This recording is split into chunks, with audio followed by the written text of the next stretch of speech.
எல்லாத்துக்கும் யோசனை. ஏன்டா பயந்து சாவற? அப்படி ஏன் அப்படி பயந்து சாவற? ஒரு விஷயத்த பண்ணுறது கூட பயந்து சாவற. இவங்க பார்த்துருவாங்களா, அவங்க பார்த்துருவாங்களா, இவங்க சொல்கிறாங்களா, அவங்க சொல்கிறாங்களா, அவங்க அது சொல்கிறாங்களோ, ஐயோ நம்மளை வந்து பார்த்து சிரிச்சிருவாங்களோ. அவன் சிரிச்சா சிரிக்கிறான், சிரிக்காமல் போகிறான். முதல்ல அவன் ஏன் உன்னை பற்றி யோசிக்கணும். அவனுக்கே 1008 பிரச்சனை இருக்குது. அதை பற்றி யோசிக்கிறதே அவனுக்கு டைம் கிடையாது. அதில் உன்னை பார்த்துட்டு சிரிச்சிட்டு சொல்கிறது தான் அவனோட வேலையா? சரி, அப்படியே சிரிச்சிட்டு சொன்னாலும் உன் நம்பிக்கை அவ்வளோதான் இருக்குது. அப்போ நீ தானே மாறணும். இப்போ திடீர்னு ஒரு சாயந்தரம்னு வச்சுக்க, ரன்னிங் ஓடணும்னு நினைக்கிற, பயப்படுறாங்க. ஐயோயோ என்னென்ன பைத்தியம் பழகுது, ரன்னிங் ஓடனா பைத்தியம் சொல்கிறானுங்களோ நினச்சிப்பாங்களோன்னு நினைக்கிறேன். பைத்தியம் அவனுக்கு நினைக்கிறானுங்க, நீ அப்படின்னு நினச்சிக்கிற. ரன்னிங் ஓடுறது யாருக்காக? உனக்காக ஓடுற. நீ என்ன கவனம் செலுத்தணும்? ரன்னிங் எப்படி ஓடணும், நல்லா ஓடி முடிக்கணும், அதை பற்றி யோசிக்கணும்.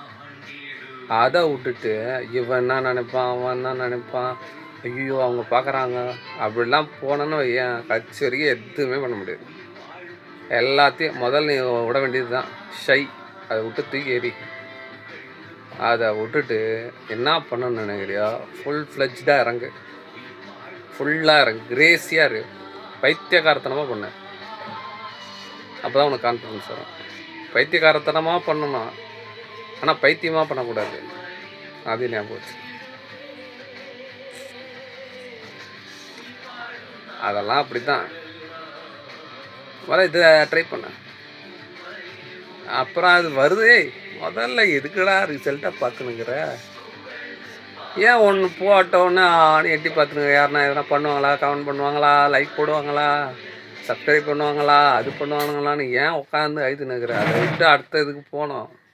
அதிலே இருந்தனா கட்சி வரைக்கும் நீ ஒன்றும் உருப்பட மாட்டேன். ஏன்னா நீ போடுறது, முதல்ல நீ போடுற இதுக்கு கண்டென்ட் வந்து நீ ஏன் போடுற, எதுக்கு போடுற, அதோட நோக்கம் என்னன்னு முதல்ல அதை தெரிஞ்சுட்டு அதை நோக்கி போடு. இல்லை எனக்கு வந்து லைக் வரணும், அதனால் பணம் வரணும் அப்படின்னு நினச்சி போட்டேன்னா புஷ் தான் ஆகும். 1-2 எலவேட் ஆகும். அப்புறம் உனக்கு கான்ஃபிடென்ஸ் இல்லாமல் போயிடும். உன்னோட இன்டென்ஷன் நோக்கம் உயர்ந்ததாக இருந்தால் சரியாக பண்ணலாம். பண்ண தைரியமாக பண்ண.